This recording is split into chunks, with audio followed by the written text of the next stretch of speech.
fiction, science fiction, horror, fantasy, crime, LGBT, thriller. You have now entered the House of Mystery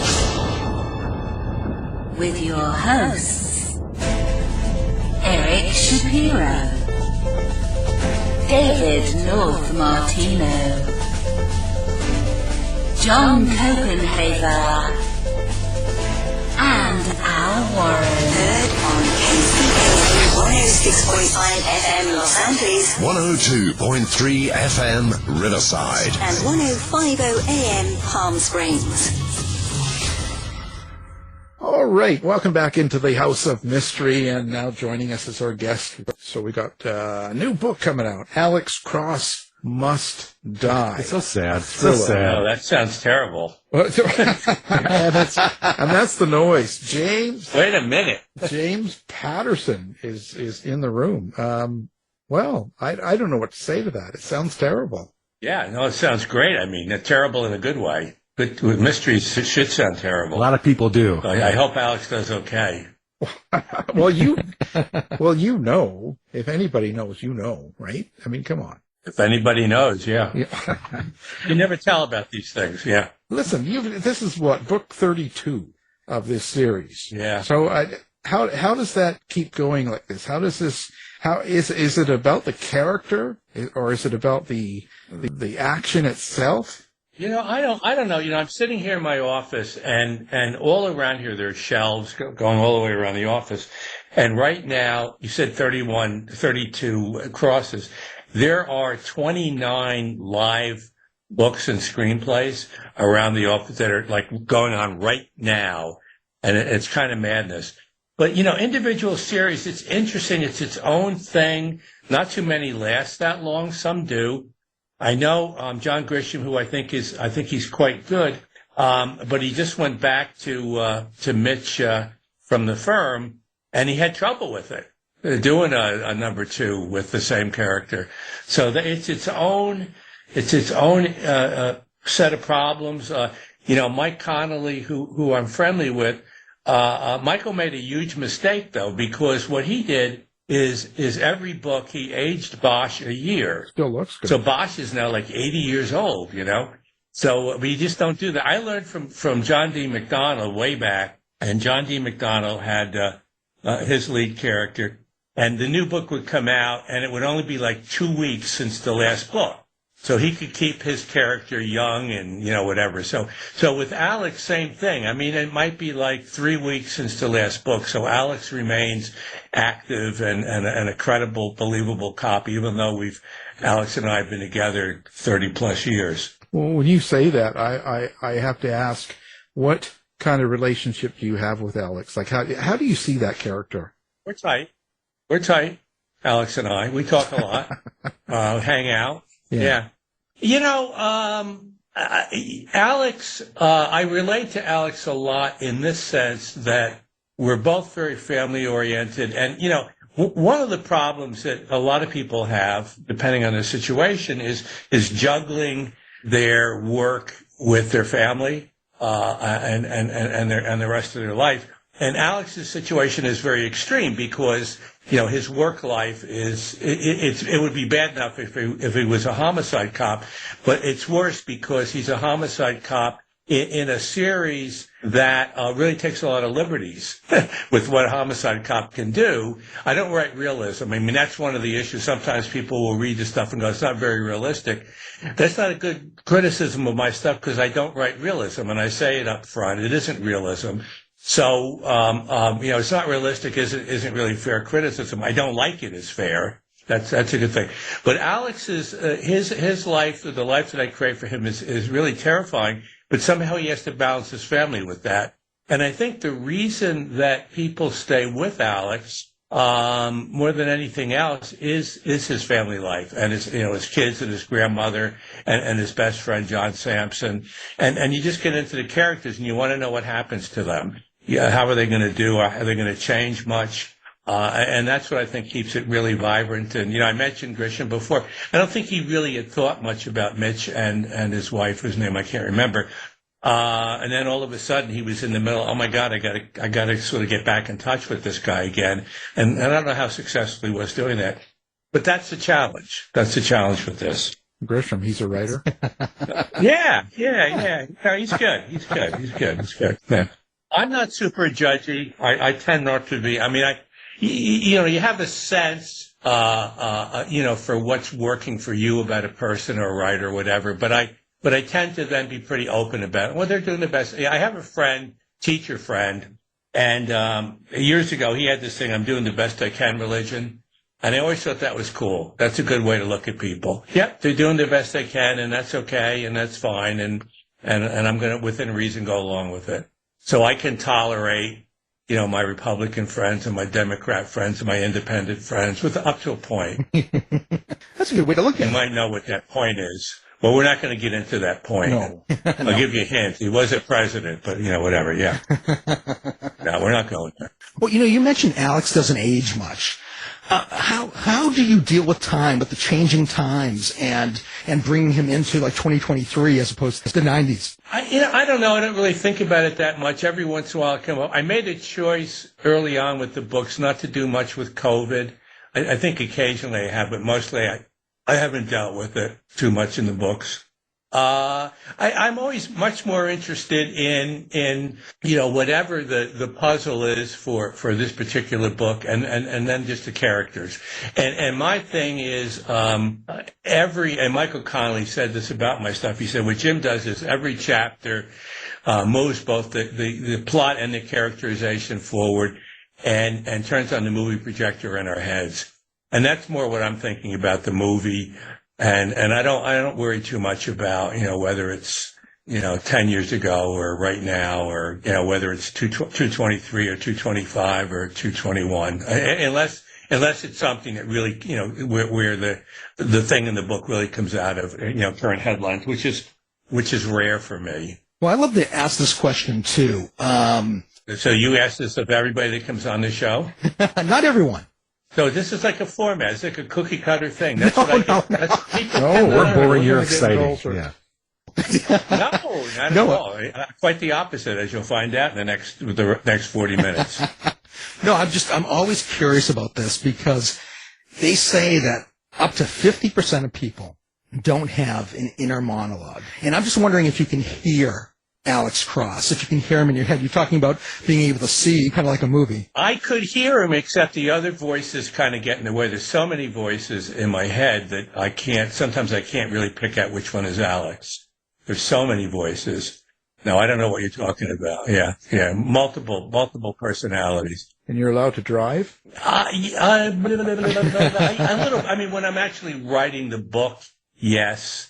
Or writing a Michael Bennett, or, one of the important things, and this is true, and it comes up with me all the time. I mean, I'm sitting here with 3 new outlines on the desk here, and people don't think about this because I always go, oh, you write short chapters. Yeah, he does, but he being me.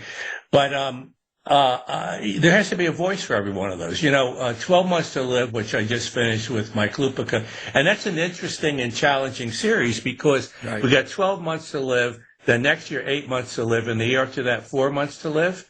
And it's a character who has gotten a death sentence. And she's a terrific character. But the key there was getting a voice for her.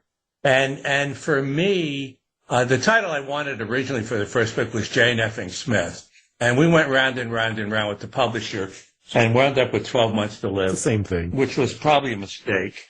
And the second book will probably be Jane Effing Smith. But getting a voice for her was really important. What's her voice? What drives her? Where's she coming from? And that's the most important thing for me, not kind of what year is it or, whatever. What's that voice? Who's that? Who am I talking to? What's that person? What are they like? And with Lupica in particular, I mean, we go back half a dozen times a day, back and forth. It's kind of like a writer's room over the telephone. And, either one of us can write that character in the same way. I think when you get writer's room in television, if it's a good writer's room, anybody in their room can write that character. They know the voice. And usually if there isn't a good voice, the show isn't very good. Well, for you then, and considering that you have collaborators and multiple projects, where do you start, the character or the story? They kind of both come together, and I keep layering on.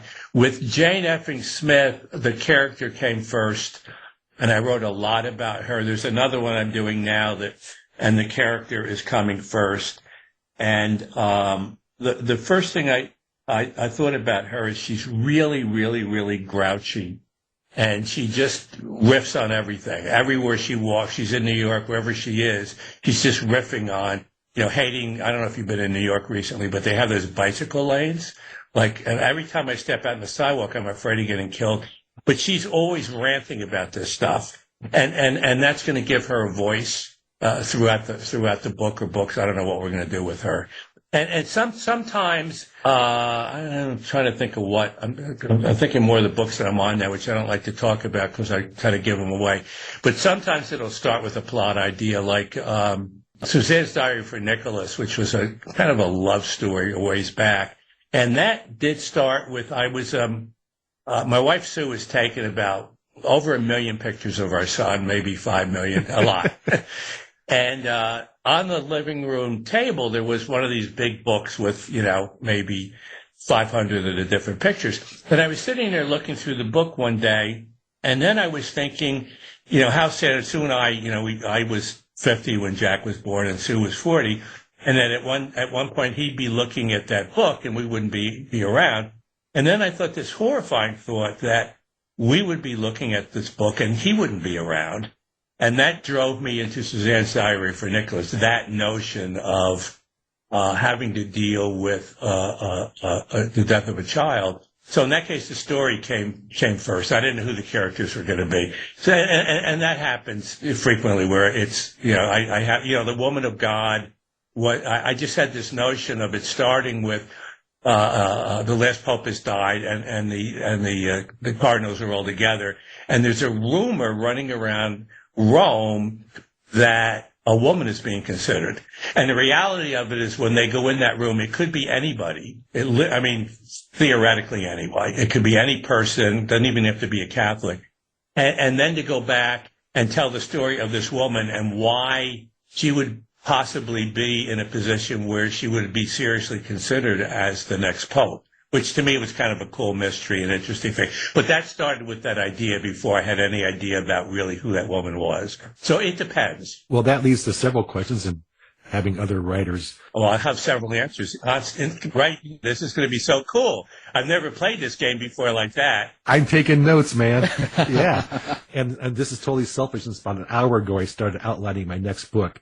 I know you're an outliner. You've been asked this question before. Can you give us an idea how you can outline one project versus 30 projects, or how do you put this all together? How do you put a story and characters together? I always layer. I'll do a lot of times. What I'll do is just start jotting down scene ideas, just a line or two, scene. It may or may not fit in.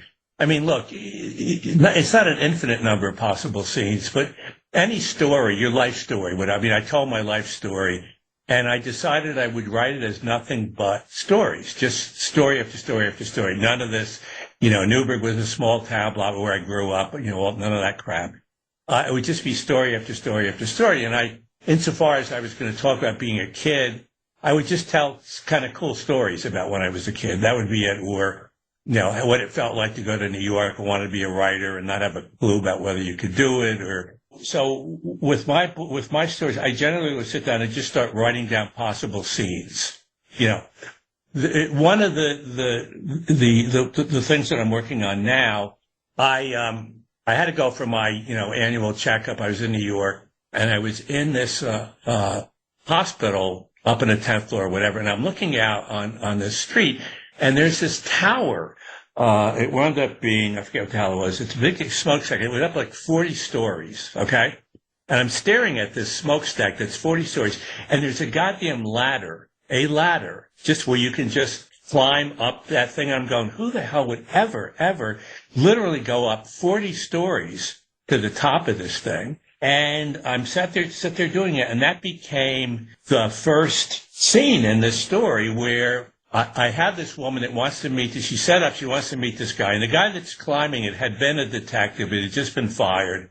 And she waits until he comes down, and she's going, what is with this guy? And he won't tell her. When he finally comes down, he won't tell her why he climbs this ladder. And literally, the last scene in the book, a lot of stuff is going on at this point, and he climbs the ladder, and then when he gets up to the top, and they've gone through a lot at this point, the two of them, and she's up there, and he tells her why he climbs the ladder. So sometimes it's just that kind of stuff where it's just, I don't know. And that drove me. There was, this is, kind of the weirdness of where these things come from. I went on tour, with Lupica for the last book, and we were down in Jersey, and it was a terrible day. It was just rainy and windy and cold and miserable. And my wife Sue was with us. Yeah, it was Jersey. Jersey Shore. Yeah, whatever. No, it can be nice, but it wasn't that day. And they said, well, let's go take a walk on the ocean. I said, yeah, all right, fine. So we walk about 2 blocks to the ocean, and I say, screw this. This is ridiculous. It's cold. We're getting wet. I don't like it. So I walk back to the little hotel we're staying at, and they go for a walk and probably have an affair. I don't know what happened. But anyway, so I get back, and I'm almost to the hotel. That was a joke. We're laughing inside. So I'm almost to the hotel, and this guy is riding in this wind and rain, old guy, in the wind and the rain, and I'm looking at this guy, give him a little wave, and one word, I'm not going to tell you what it is, but one word goes through my head. And I walk back into the hotel, and I write 5 pages of an outline just based on seeing this guy, and one word, and the word was not bicycle, one word went into my head, and that became the driving force behind another book. Just that weird, there's a story there. I don't know. So it's kind of like that. That's the madness that is my pretzel of a mind. Multi-pretzel. Many voices. Yeah. I used to work in a mental hospital. Honest. I was not a patient. Yeah, sure. Escape. That's why I worked my way through college and grad school at McLean Hospital in Belmont, Mass. Real good hospital. Interesting. Yeah. I met Robert Lowell there. He was in 3 or 4 times while James Taylor was a patient. And that was the coolest, because at that point he wasn't famous, but he used to sing, and he had Fire and Rain and a lot of those songs, and he would sing in the coffee shop. And you could just go in there. He'd do it 2 or 3 times a week, and you'd sit like 10 feet away from James Taylor. I mean, you didn't know he was going to be a big star, but he was amazing. And then his brother Liv was there, and his sister Kate was there. And I didn't know James other than to listen to him in a coffee shop. I knew Liv and Kate a little bit, but it was an interesting place. And I just started writing a lot. And somebody said, you're lucky if you find something you like to do, and then it's a miracle if somebody will pay you to do it. And that kind of became my gig. I found that I really loved to write these stories and make them up in my head. And I'd done it even as a kid when I was growing up in Newburgh and upstate, and I'd be out in the woods as a little kid. And there weren't a lot of people who lived around where we lived at that point. And I would just go through the woods making up these stories in my head, So, and that's kind of where it came from. And it's still that way, just making up these stories. And, and I've said this before, but when I write, I like to pretend there's one person sitting across from me, and I'm telling them a story, and I don't want them to get up till I finish, and that's both my strength and my weakness. The strength is that I'll constantly be doing everything I can to make sure that they stay with me. And the weakness is sometimes I don't dig as deep as I should, because I'm so concerned that they're going to get up and leave. Like, Grisham doesn't worry about it. He sets the hook in, and then he doesn't care. He knows that he has the hook, and they're going to stay with him, even if he wears the shit out of them for a few pages. He holds a gun to them. Come on. I was struggling with a manuscript once, and I remember I got a bolt of inspiration when I saw you on the TV series Castle, and you were all playing the game of game of poker, and I said, that's it. My ambition one day is to be sitting at that poker table. So that really, really helped to inspire me. So I've got to ask, did you ever have a similar kind of... I'll tell you a funny Castle story before I forget it. So I'm on a plane, and this is, I don't know what it was, 4 or 5 years ago. And I'm walking down the aisle, and this woman starts pointing at me. She goes, I know you. So I stop. You're trying to be nice, and she says, you played Patterson on Castle. I said, yeah. And I'm going to play him on this car ride, too. Related, not a related story, but similar story. Last year, we're down in Florida. We have a famous Italian restaurant. And it's not famous. It's our favorite Italian restaurant. And the waiter walks us down the aisle of a little place, and this woman pops up, and she goes, "I know you." She said, "You sold us our life insurance." And then she argues with me, and I go, "Lady, I would never sell life insurance in South Florida, or hurricane insurance. I would never do that, you know." They're fans. They're fans. Yeah, whatever it is. But yeah, I have life insurance, not of me, but you know. Do you play poker for real? No. No. Oh, so I'm never going to be able to sit at that table. Shattered dreams. Well, no, you know what? I don't think Connolly does. Yeah. I doubt that, what's his name? The guy from Castle, the lead. I don't know. I mean, it just was always in that show that he would do that bit. It was kind of, well, you know, I say it's fun, but it wasn't, because the reality of it is they would say, "We want you on set at 8:30, right?" Yeah. Oh, okay. And you'd have a little trailer like that's supposed to be hot shit, right? But it's like being in somebody's toilet. and then like 5:30 or 6 o'clock, they'd shoot you. So you'd be there all day. You're just sitting around. It was like ridiculous. Oh, no. So and that's why I stopped doing it. I said, you know, it's going to take me like 3 days. I got to fly out. I got to sit around in this trailer for a day, and then I got to fly back. And I like doing the actual, you know, the hour of it. That was kind of fun, but sorry to puncture your dream. Well, yeah, That's all right. I'm going Dragging his auntie back. He's taking his meds now. That's, you know, wrecked his life. Yeah. You know, you write plays, right? Yeah, I'm sorry. Go ahead. Why does Alex Cross have to die? Like, what's the deal here? Why does he have to die? I mean, that's life. You know, you're born. Yeah, and people need to accept that's the whole thing. You're born, you live, you die. It's, you know, that's the deal. I give you a thing that maybe you all know where this came from. I don't know where it came from, but earlier this year I heard this line and I love it, and I've been living by it in terms of the projects I decide I'm going to do or not do or whatever. And I think it's as useful for a 20-year-old, and maybe more useful than it is for people like me. But the language is, my time here is short. What can I do most beautifully? And I think that's great. I mean, and for me, it's tell stories. And for some people, it might be raising their kids or being with their grandkids or being a potter or whatever the hell it is. But if they think about it, and if you're 20 years old and you think about it a little bit and you think how important it is and you try to figure out what can I do most beautifully, it might lead you somewhere that would be useful, you know. And that's my kind of, so, you know, at some point, Alex, yeah, it depends. I don't know who's going to go first, me or Alex. We'll see, you know, TBD. So I guess I'm kind of giving it away that he must die, but he doesn't die in this book. So, spoiler alert. But yeah, people will probably figure that out. I mean, if I'm going to kill him, I'm going to put it right in the cover. The last Alex Cross, he's deader than a doornail. That's a good title. You know, I'll tell him. I'll let him know. I'll let him know this is the end. Yeah. Deader than a doornail? Yeah. Yeah, sure. Yeah. You can use it if you want, Joe. Yeah. Yeah. I'll get right on that. He's writing it. He's writing it down now. You said that you hear all these voices and stuff, and you put your character like Alex Cross through all this stuff. Yeah. Does that affect you at all? Do you feel any of that stuff, or does it just flow right through? I feel it when I'm writing, and one of the things, if I'm writing something and it's supposed to be a love scene or it's supposed to be really scary, if I don't feel that, I don't think the reader will. You know what I mean? If I'm doing this, I'm going, this just feels like crap. This feels like I'm just cliche, blah, blah, blah, blah, you know. And people, I guess, probably think I fail at that sometimes. But yeah, then I figure I'm not ready yet. I haven't accomplished what I wanted to accomplish. And when I work with co-writers, you know, if they're sending, you know, drafts of chapters and whatever, and you know, what I want to say is, you know, you're the best, so, you know, great. And sometimes it's like, no. It's going sideways. The story is not going forward. It's going sideways, or we've lost the voice.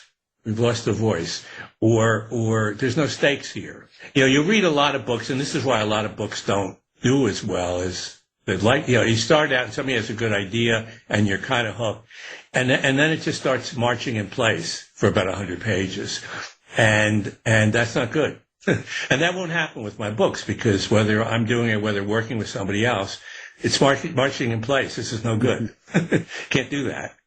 Yeah. Or you know, I figured it out and I'm not interested in going any farther. And they go, oh yeah, but you know, that isn't what really happens at the end. I don't care, because I think I figured it out and it's boring now.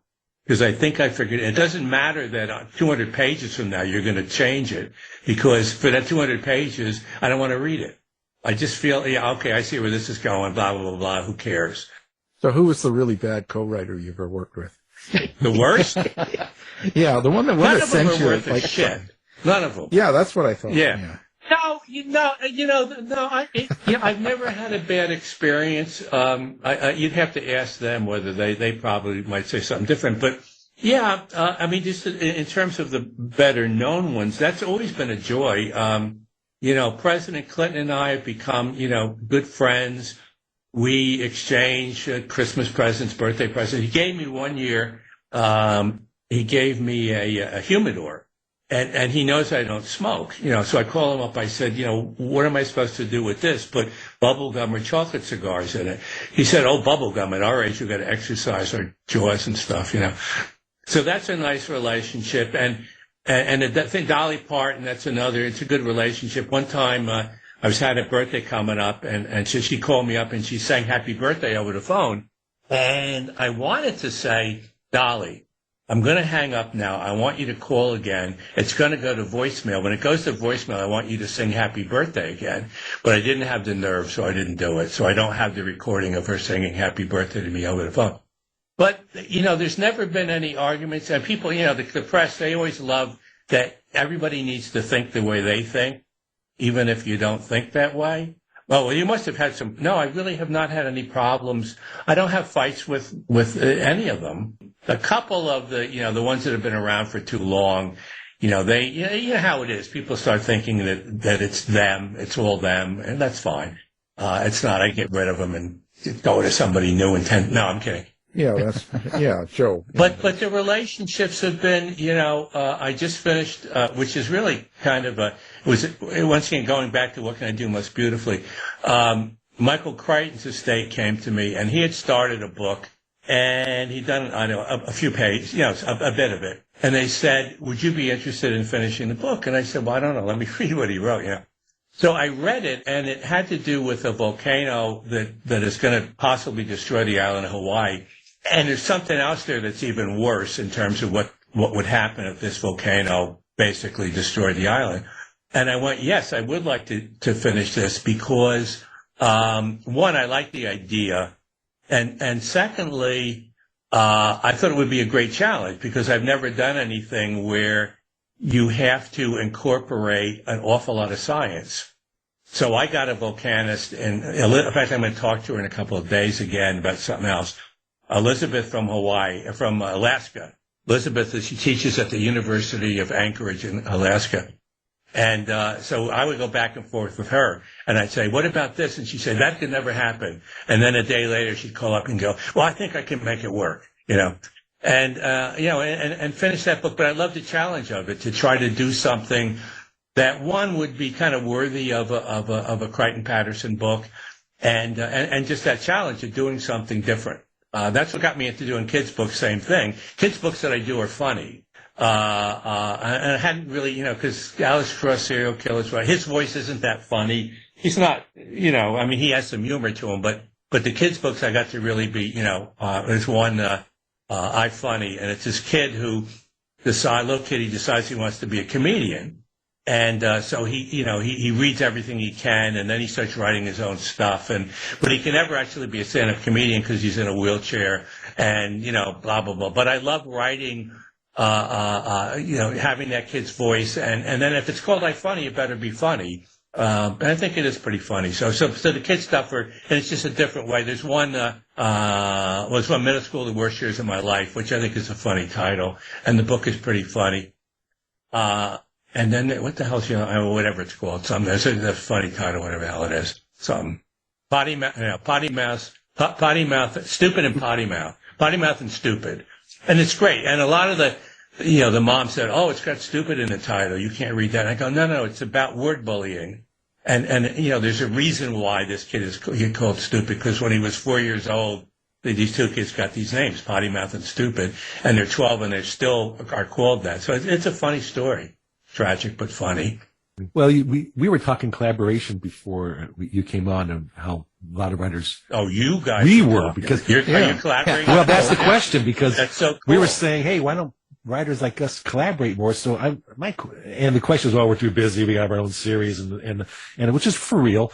But what do you get out of collaborating? Not how you put a book out and you need to, but money and the money. Money, yeah. No, at this stage, I not to be a jackass, but I don't need the money.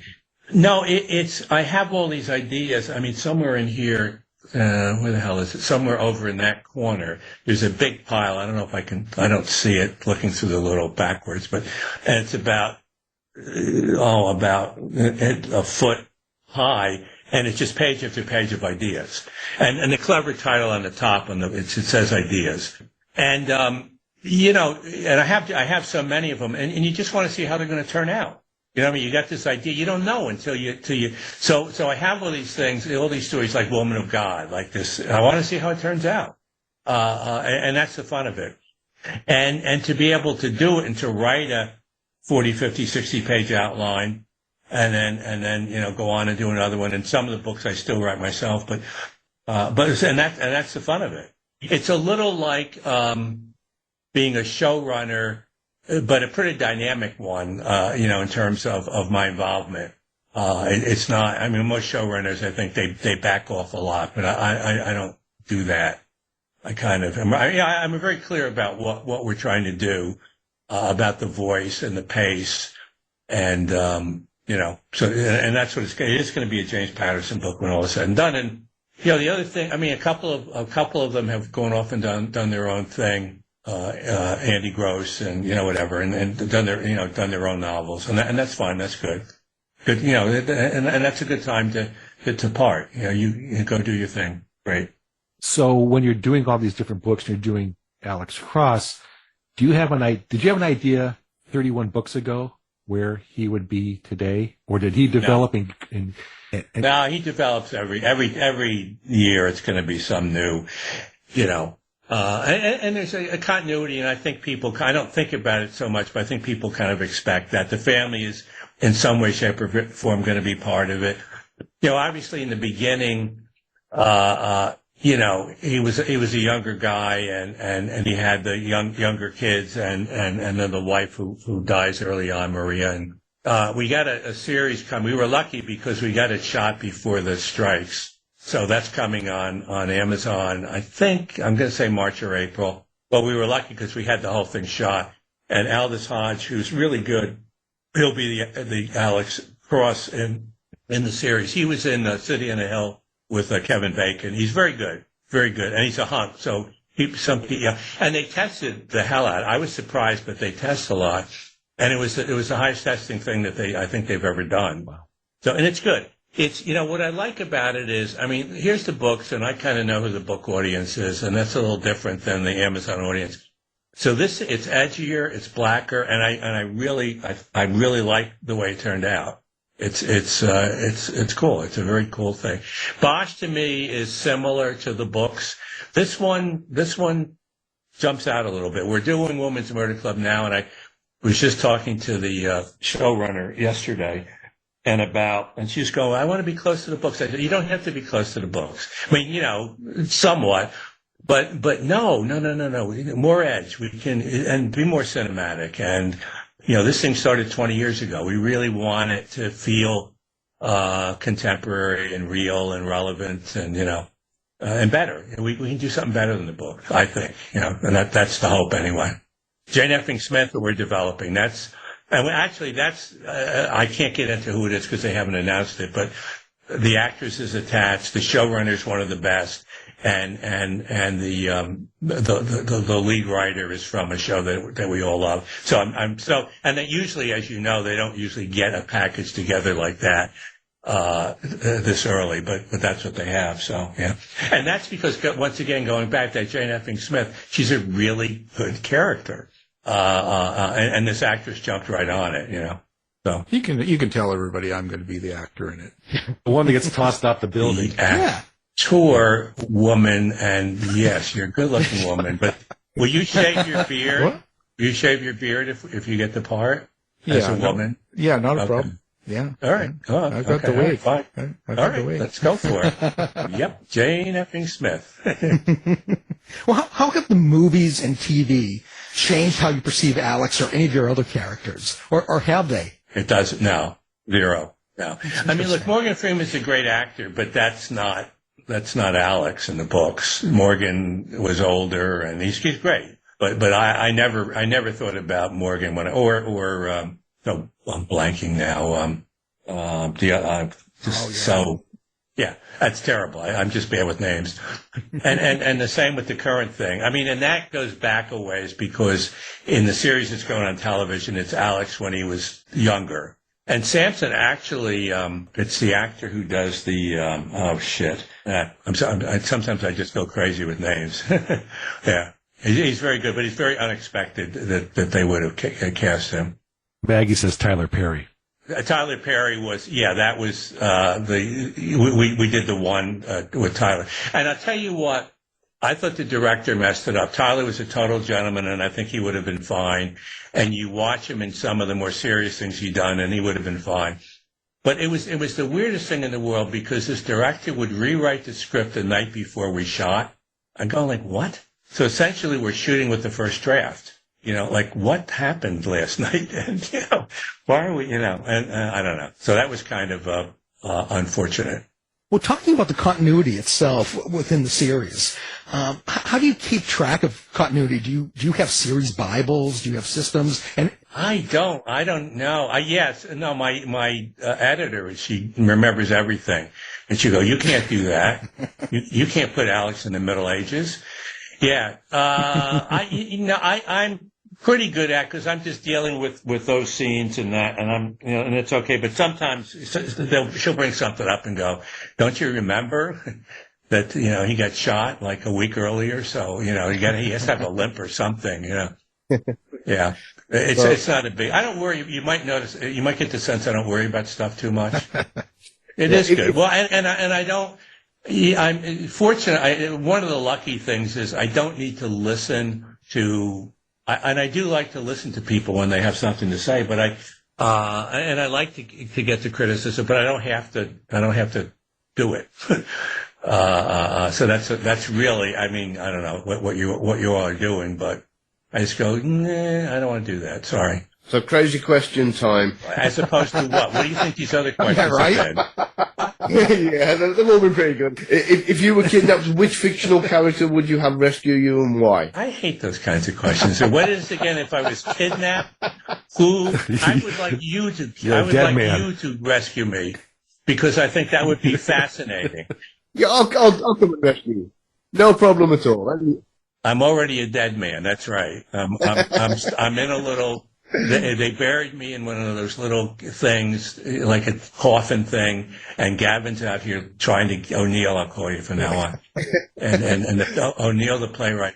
And, and I'm never getting out of here, because I know that you're the one that's going to come rescue me. If I had any of them to rescue me, I don't know. I guess Alex, I really thought of it that, He's a kind of a, well, I have to go with Alex because he always solved the crime, so I know at the end that he's going to get me. I don't know if I'd be alive, but he would at least find the body. Well, if everybody's not available, give me a call. All right, okay.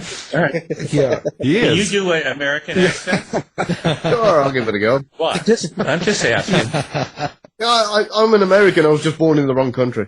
Oh, okay, all right. Yeah, okay. that's his Alabama accent too. So I'm actually doing a book in Alabama right now. I can't get into it. It's another one. It's my next. It's stupid to bring this up because I can't get into who it's with, but it's a cool story in Alabama. okay, well, yeah. So O'Neill, it's another possibility for you. There you go, O'Neill. Alabama, yeah. And you got the Holmes, Marple, and Poe book coming out. I guess just after. So what's going on there? What's that about? There it is, man. You listen to the title. That says it all. With Skydance, it's really interesting. Alice Cross, Amazon decided they weren't going to do it, and so the agent called up. He said, "Oh, they changed their mind," and that was it. Like, "Oh, I'm sorry, are you the agent? I mean, did you talk to them about trying to talk them out of it?" But Skydance went to Amazon. They said, "Wait a minute, this is the same objection you brought with Reacher, which they had produced." And they said, okay, fine, we'll greenlight it. So I called up Skydance and to thank them, really, for rescuing Alex. And then I said, well, I have the Women's Murder Club, and that actually is more popular around the world than Alex is. And they said, okay, well, we'll buy that. I said, oh, good. Okay, well, I have this other one. You should just buy it on the title, Holmes, Miss Marple, and Poe. And they said, well, we're not going to buy it in the title, but tell us a little bit more. And I did, and then they bought that too.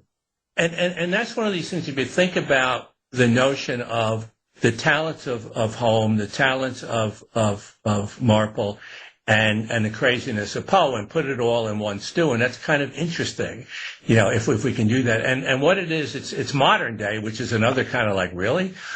And all the characters claim to be like a descendant of Christie, and a descendant of Holmes' creator, and then a descendant of Poe, and it's just kind of a fun idea to me. And then it was like, okay, well, in that case, all the characters came first, and then it was okay. Well, let's try to write a story about it. And it's really one of the cool things about that series is I wrote it with a guy I knew from my advertising days. He had never written any fiction, blah blah blah. We did a kids series for like PBS and stuff, Kids Stew.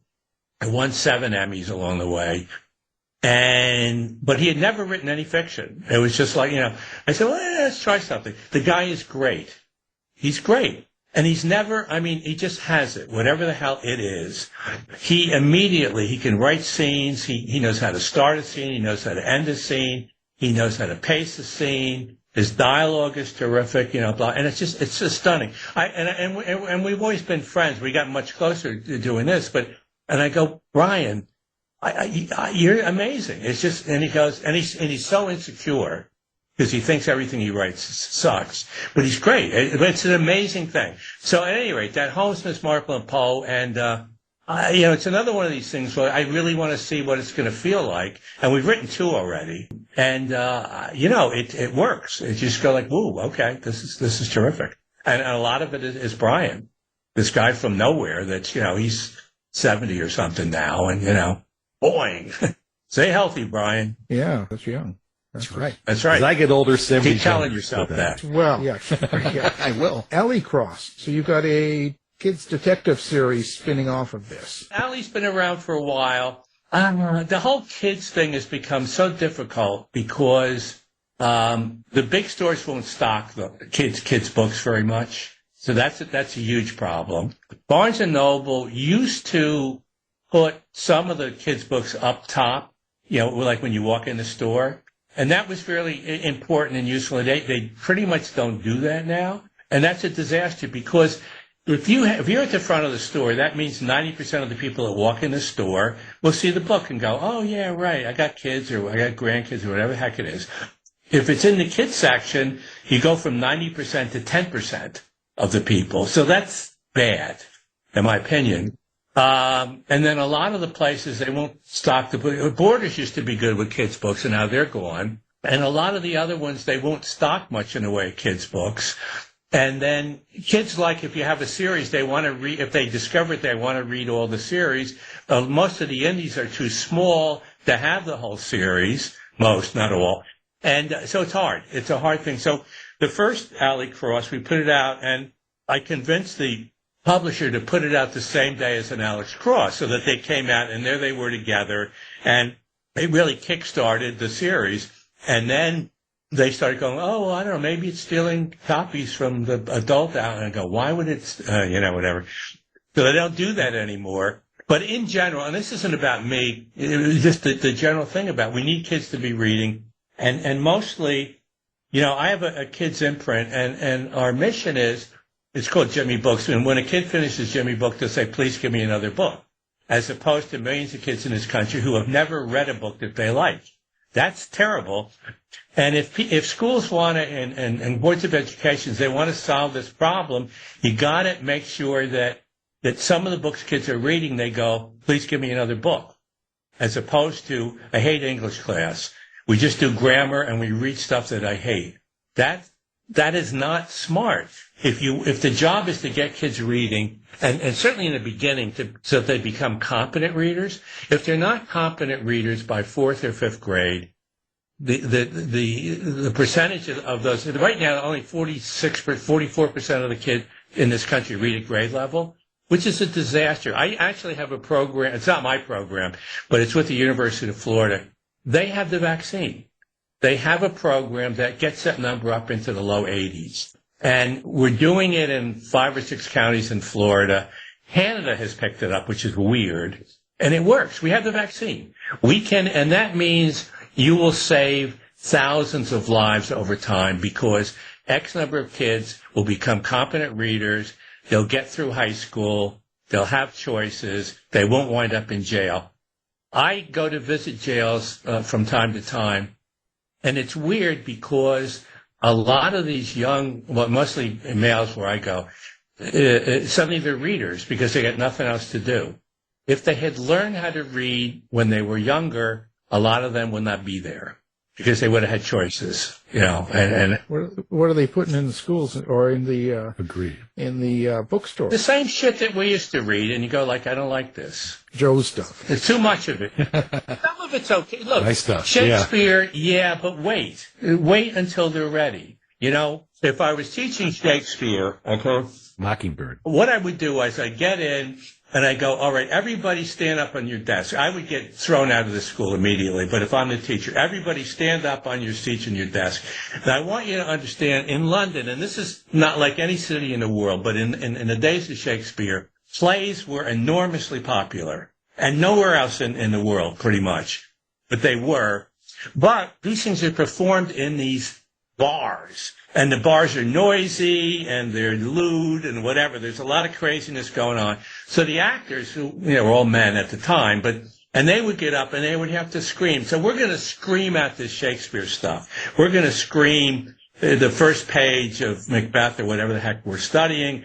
And that's the spirit of this, okay? Now, I'm going to give you 5 minutes of history between England and France, or not with Macbeth, but whatever. So you're going to understand a little bit of the history, not too much, not so much to bore you, but enough so you'll understand the play a little better. Now, language is the other thing I want to, you'll notice around and all the, well, blackboards, they're not blackboards, they're wherever the hell they are. I've put up all these phrases and words and whatever. And, here's the weird thing. Shakespeare made up all those words and all those phrases. Is that weird or what? But he just made this shit up? Yeah. Here's the other weird thing for you to think about, okay? Every single word that we've spoken today, every word you've ever spoken, somebody made it up. Whoa, that's cool, man. Yeah, okay, so now we're like into Shakespeare a little bit, you know? But that's what, you know, you just can't like feed them Shakespeare and read 30 pages and you'll be tested tomorrow. What? That doesn't work. Yeah. It's never worked. It turns people off. But if the objective, especially early on, get them to be competent readers, okay? If they're going to go to Harvard, God bless them, they'll figure that out. Get them to be competent readers. The whole class, all of them, get them. Well, if Canada picked it up, it must be good. Yeah, absolutely. Gavin, is that where you're from? No, that's... Is there a Canadian I'm in a here? Canucks. Al's from Canada. Canadian? Yeah. Oh, my God. Yeah, don't tell anybody. They'll come take me away, right? Yeah, we'll let anybody Anyway, know. well, this is amazing. We appreciate you being here. Hour's up, and, of course, Alex Cross must die, and find out why. Wow, it only seems like 2 hours. Yeah, that's the new, and I think it's a fun read, and I'm going to go out with Lupica because he has coming out the new Spencer. That's the first one that he's written, you know, for Robert Parker. They had another writer, and nothing against but I stopped reading them. That particular style it just didn't feel like Spencer to me. But the new one that Mike did, which I'm about halfway through, and there's the voice again. There's the Spencer that I knew and loved. So yeah, we got that, and you know, and people should remember the holidays are coming, whatever those holidays might be. And it's a good time to go out and get a book and instead of giving somebody socks or ties or stuff, which they hate. Do you ever for the holidays, do people ever give you anything that's worthwhile? No, nobody ever buys me anything. Nobody's... Ice cream, man. Give me ice cream. Yeah, that's right. That's the stuff. Kill me. Kill me with ice cream. Yeah. James Patterson, thank you. All right, so good. Thank you so much. Thanks, James. All right, it's been a mystery. All the times. This is one of them. You've been listening to the House of Mystery radio show. To find out more about our guests, hosts, or shows, go to www.houseofmystery.com. Show's over for now. Was it as good for you as it was for me? Yeah. Good night. This has been a production of Something Weird Media. I'll be back.